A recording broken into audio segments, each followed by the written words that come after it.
mpenzi mtazamaji, nakukaribisha tena kwa wakati mwingine katika kipindi chetu kizuri kabisa. Ni kipindi ambacho kinamfaa kila mmoja mwenye masikio ya kusikia na mwenye macho ya kutizama. Ni kipindi chako ambacho ni kipindi cha kanuni za afya. Kanuni za afya tunalenga katika hali nzima ya kuweza kumsababishia mtu akaweza kujitambua katika afya yake na kujua baadhi ya mambo ambayo yanamhusu katika maisha yake ya kawaida. Ndugu yangu mpenzi mtazamaji, bila shaka ulifuatilia baadhi ya DVD zangu mbalimbali ambazo zilikuwa na vipindi muhimu sana vinavyohusiana na masuala ya afya. Ulifuatilia kipindi cha kanuni za afya ambao mada tulikuwa tukizungumzia muujiza wa matibabu utokanao na maji ya moto. Katika kipindi kile nilizungumza athari ya maji ya baridi, nilizungumza pia na faida ya maji ya moto na namna ambavyo maji ya moto yanaweza kufanya matibabu katika mwili wako. Bila shaka wengi niliwazindua. Lakini katika mfululizo wa vipindi vyetu nilipokea maoni kupitia mitandao ya kijamii kama Instagram, YouTube pamoja na Facebook na mitandao mingine mbalimbali. Na wengine pia walinipigia simu, walinitumia message wakihitaji niboreshe zaidi na niongeze vitu zaidi katika hali ya kuwajuza watu juu ya taratibu mbalimbali zinazohusiana na masuala ya afya. Basi nimeamua sasa hivi kuanzisha utaratibu mwingine ambao utaratibu huu nitakwenda nao katika safu ambazo zitakuwa zikifuatana, lengo kuweza kujuzana. Nimefupisha baadhi ya maelezo na kupanua baadhi ya maelezo katika hichi ambacho tunakwenda kukizungumza. Ndugu yangu mpenzi mtazamaji, katika kipindi hiki ambacho tunakianza rasmi leo, hii itakuwa ni sehemu ya kwanza ambayo tutaita kanuni za afya. Sehemu yetu ya kwanza ya leo katika kanuni za afya, tutazungumzia kanuni kadhaa za afya zinazohusu mwanadamu, tukiwa katika kukimbilia kanuni 500 za afya ya mwanadamu. Mwanadamu katika maisha yake ya kawaida anapaswa kutambua vile ambavyo vinamhusu. Kama kila kitu kina kanuni zake, basi hata afya ina kanuni yake vile vile. Kuna kanuni takriban 500 ambazo mimi mwenyewe binafsi nimezikusanya na kuziandaa. Sasa tutaanza kuzungumzia ya kwanza, lakini tutakuwa katika mfululizo. Katika kila kipindi tutakuwa tukizungumzia kanuni 10, tukiweza mpaka 15, lakini sehemu itakayofuata tutaendelea ili mradi mpaka tufikie katika kanuni 500 ambazo nimeziandaa, kanuni ambazo zinahusiana na masuala ya afya. Utajifunza mengi kabisa. Nikukumbushe tu, kama wewe ndo mara ya kwanza unanitizama, ndo mara ya kwanza unaniona, jina langu naitwa Dr. Mustafa Hudhud. Dr. Mustafa Hudhud, na leo nakwenda kuanza rasmi sehemu yetu ya kwanza ya kanuni za afya, ambapo unaweza ukanipata kwa nambari ya simu ya 0672 930 143, lakini pia kwa nambari ya simu ya Vodacom unaweza kunipata kwa 0762 40 88 73. Vile vile ingia katika, ukihitaji kunipata WhatsApp ukanitumia message au ujumbe wote au maoni, pia una WhatsApp unapatikana kwa nambari ya simu ya 0684 54 91 05. Nikukumbushe pia katika mitandao ya kijamii. Katika mitandao ya kijamii ukiingia Facebook utanipata kwa jina la Dr. Hudhud, kadhalika Instagram, lakini pia unaweza kunifuatilia YouTube. YouTube utanifuatilia kwa kuandika Dr. Hudhud online. Basi utakumbana na channel TV yangu ambayo online, utapata baadhi ya vitu mbalimbali ambavyo vinaweza vikafuatana na wewe. Naomba tuanze moja kwa moja katika darasa letu ama katika kipindi chetu ambacho tunakwenda kuzungumzia kanuni za afya. Ndugu yangu mpenzi mtazamaji, tunapozungumzia afya ya mwanadamu, tunazungumzia kitu ambacho kinampelekea mwanadamu kuishi. Unapoishi wewe, tunaishi tuko vyema kwa sababu ya afya ambazo tulizokuwa nazo. Sasa katika miongoni mwa kanuni za afya, kanuni ya kwanza kabisa katika kanuni ambazo nimeziandaa siku ya leo, utaziona mpaka mwisho kipindi kama ni kanuni ngapi ambazo nimekusudia kuzungumza. Kanuni ya kwanza katika kanuni za afya nimekusudia ni inasema chunguza afya yako mara kwa mara. Hii ni kanuni ya kwanza. Chunguza afya yako mara kwa mara. Katika maisha ya mwanadamu unapaswa kuihakikisha afya yako mara kwa mara. Lakini kwanza tuangalie katika hii kanuni namba 1, tuangalie nini maana ya afya. Shirika la Afya Duniani WHO, World Health Organization, 1946 lilitoa kauli ikielezea maana halisi ya afya ya mwanadamu. Akasema afya ni hali ya mtu kuwa vizuri kimwili, kiakili, na wala si tu kutokuwa na maradhi katika mwili wake au sehemu fulani ya mwili. Afya ni hali ya mtu kuwa vizuri kimwili, kiakili, na wala si tu kutokuwa na maradhi katika mwili fulani. Akiwa na maana ya kwamba ili mtu awe na afya njema, basi mwili wake unatakiwa uwe vizuri kimwili, yani utendaji wake automatically wa mwili uwe sawa sawa. Lakini pia kiakili, akili yake ina uwezo mzuri, basi mtoto tunasema yuko na afya njema. Si mpaka awe na maradhi, kwamba anaweza kuwa mtu hana maradhi yote lakini mwili wake ukawa haufanyi kazi vizuri, hata akili yake ifanye kazi vizuri, tunasema mtu huyu hana afya njema. Hapa tunakuta kuna tofauti, kuna afya ya mwili, kuna afya ya akili. Ingawa tunaweza tukaandaa kipindi maalum tutakachozungumzia afya ya akili. Lakini tunawezaje kujua mwili wenye afya?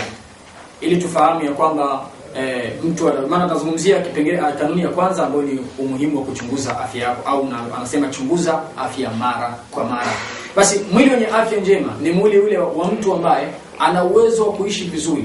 Maana yake ni kwamba akiamka asubuhi anajiona akiwa imara, ana uwezo wa kutembea bila kuchoka kwa kipindi kifupi, lakini pia ana uwezo wa kufanya shughuli zake na kazi zake za kawaida, ana uwezo wa kula na asihisi maumivu ya aina yoyote, hana ubovu wote katika sehemu mbalimbali za mwili, anaweza kuendesha shughuli zake za kawaida, anaweza kumanage mambo yake ya kimaisha ya kawaida bila kukumbana na situation yoyote katika mfumo wa mwili wake. Mtu huyu anakuwa ana afya njema. Lakini ukimkuta mtu anapima maradhi hana, lakini akiamka asubuhi pengine kula yake inakuwa ni ya taabu, mwingine anakuambia mara appetite ya kula mimi sina, mara hivi, ili mradi tu kwamba ana situation mbalimbali katika mwili, basi mtu huyo tunasema hana afya njema. Lakini afya njema ni mtu kuwa imara. Baadhi ya watu wametofautisha vibaya kwa kuleta tafsiri mbovu ya neno afya. Wengine wakasema afya njema ni mtu mnene mwenye mwili mkubwa, basi aonekana kwamba ni mtu mwenye afya njema.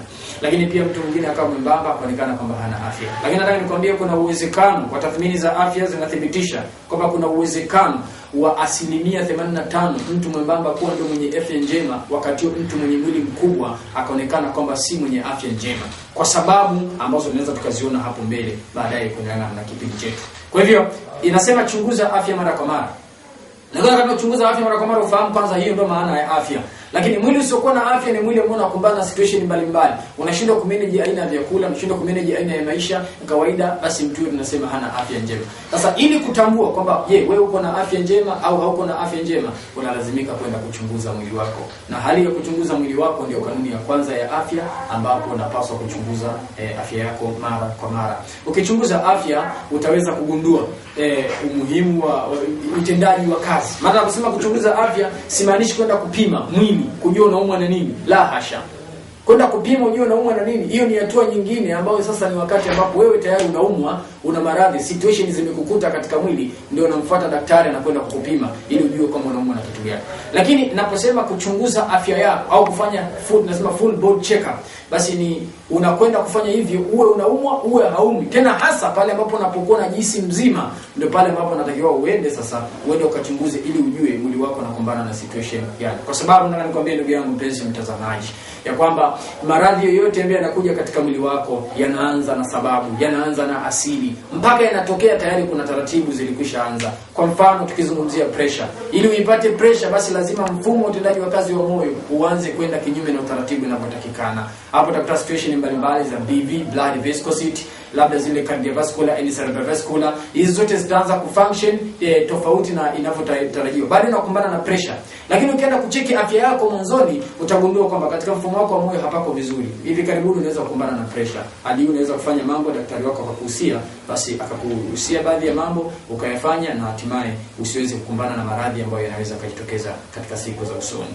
Unaweza kaambiwa figo yako katika wastani huu, kongosho inazalisha insulin kwa kiwango fulani, labda mfumo wako wa digestion process katika wastani huu, upo katika wastani huu, lakini baadaye itakuletea madhara, lazima urekebishe. Utajua kiwango cha BV katika moyo wako, utajua uzalishaji wa damu, mzunguko wa damu, matatizo ya autoimmune disease, magonjwa ya kinga ya mwili, utajua matatizo ya mzunguko wa damu, utajua uimara wa mifupa, calcium, selenium, kila utafahamu katika mwili wako baada ya kuchunguza afya yako. Kwa hivyo naomba nikuhusie katika mtiririko huu wa kanuni za afya, ya kwamba ndugu yangu mpenzi mtazamaji, ili uwe na afya njema, uidhamini afya yako, basi zingatia kanuni ya kwanza, jitahidi kuichunguza afya yako mara kwa mara. Nitakutolea mfano. Ukinitafuta mimi pia, ukifika katika ofisi zetu pia tunaweza kukuchunguza. Tuna mashine mbalimbali. Mfano mmoja katika mashine tulikuwa nayo kama hii tunaita quantum magnetic analysis, ambayo hii ni mashine special kwa ajili ya kuchunguza mwili wako. Inaweza kufanya full body check up kwa dakika chache, tukafahamu viungo vyako na utendaji wako wa kazi, kuanzia ubongo, tutaangalia pia moyo, tutaangalia figo, tutaangalia ini, tutaangalia mapafu, tutaangalia mfumo usagaji wa chakula, kila kitu hivi pamoja na vingine. Basi wewe unapaswa kuchunguza afya yako mara kwa mara. Hiyo ni kanuni namba 1. Kama ndo kwanza unajiunga na mimi, kama ndo kwanza unatizama kipindi hiki ni kanuni za afya, na hii ni sehemu ya kwanza kanuni za afya, na sasa ni kanuni namba 1 na kanuni namba 2 ya afya. Kanuni namba 2 ya afya, unaambiwa kunywa maji ya kutosha. Afya inakutaka wewe unywe maji ya kutosha. Kwa nini afya inakutaka unywe maji ya kutosha? Kwa sababu mwili wako 75% ni maji. Kwa sababu maji ni uhai katika mwili wako. Kwa nini maji ni uhai? Maji ni uhai tunasema kwa sababu mwili wako wewe mwanadamu unategemea cells ambazo zilizokuwa cell hai katika mwili. Hizo cell hai zinafanya unakuwa hai, unakuwa imara, mwili wako na damu ina function vizuri, virutubisho nutrition zinasambaa katika mwili vizuri. Hizi cell hai zinabebwa au zinaimarishwa na viini vyake ambavyo ni nuclear. Hizi nuclear zinahifadhiwa na maji. Kwa hiyo maji yanahifadhi zile nuclear ambazo nuclear ndio sababu ya uwepo wa cells. Maji yanapokosekana katika mwili wako, basi hizi nuclear hushindwa kufanya kazi, hatimaye seli hufa, na pale unaweza ukapata maradhi, ukaumwa. Na ndio maana mtu yote anapoumwa akapata joto kubwa katika mwili wake, akaumwa sana, au ukapata homa au akapoteza fahamu, kizunguzungu, akishafikishwa hospitali, basi daktari first aid atamtunikia drip ya maji, kwa kuwa tayari maji yalikwisha pungua katika mwili wake. Kufahamu zaidi kuhusiana na habari ya maji, ukirejelea kama utatafuta DVD yetu ya kanuni za afya ambayo imezungumzia muujiza wa matibabu kutokana na maji ya moto na athari ya maji ya baridi, utagundua nimeelezea kwa mapana zaidi umuhimu wa maji katika mwili. Kwa hiyo anatakiwa unywe maji, yamekadiriwa kwa lita 2 mpaka 3 kwa siku ya maji ya kunywa. Haijalishi humo katika mazingira ya hali gani, hali ya hewa pengine ni ya baridi au hali ya hewa ni ya joto, unapaswa kunywa maji ya kutosha katika kila wakati. Hiyo ni kanuni namba 2. Lakini kanuni namba 3 wanakuambia kula mlo kamili. Kanuni namba 3 wanakuambia kula mlo kamili. Wengine wanawaza na kufikiri, ujiuliza, mlo kamili wanaweza kula matajiri. Hizi ni fikra mbovu tu, kwamba mlo kamili wanaweza kula matajiri, kwamba maskini hawana uwezo wa kula mlo kamili. La hasha. Nataka nikwambie kwamba mlo kamili ana uwezo kula mtu yote, ila kilichokosekana katika mifumo yetu ya maisha ni mpangilio tu wa matumizi ya chakula, au pengine hatujui mlo kamili ni kitu gani. Wengine wanajua mlo kamili uwe na mayai, uwe na vitu chakula vimejaa, lakini nataka nikwambie kwamba unaweza ukaandaa plate moja, sahani moja ya chakula na ikawa tayari imesheheni mlo kamili. Sahani moja ya chakula ikawa ina mlo kamili. Nitakutolea mfano mlo kamili katika maisha ya kawaida, tukiacha stage ya maisha ya watu wenye pesa, wenye uwezo, wanaweza kuandaa vitu vingi. Basi angalau kwa uchache kukamilisha process zako za kupata mlo kamili, unaambiwa upate matunda pamoja na mboga za majani. Hichi ni kitu ambacho kinawezekana kiasi ya kwamba unaweza kutumia 500 au 1000 yani kupata matunda na mboga za majani. Mboga za majani kimekuwa ni chakula kikubwa, ni mboga nyingi, mboga kubwa ambayo inatumika katika maisha yetu ya wastani wa chini lakini ndio ngombeni moja katika vitu ambavyo vinapelekea wewe ukapata ule mlo kamili. Basi katika sahani yako ya chakula unaweza kawa na kiasi kidogo cha mboga za majani, lakini kiasi kidogo cha mboga za majani vyema zikawa mchanganyiko mboga tofauti tofauti zile ambazo unazitumia, lakini pia katika sahani yako hiyo hiyo ya chakula kukawa na matunda yakiwa tofauti tofauti, sio mbaya, japo hata katika kila tunda, matunda aina 2 au 3, katika kila tunda ukapata kipande kimoja cha tunda. Maana yake mna uwezo katika familia mkanunua matunda 3 au matunda 4, yale matunda kisha mkaigawanya, kila mmoja akapata vipande 2 au 3 vya matunda tofauti, akala katika process za kukamilisha ule mlo kamili.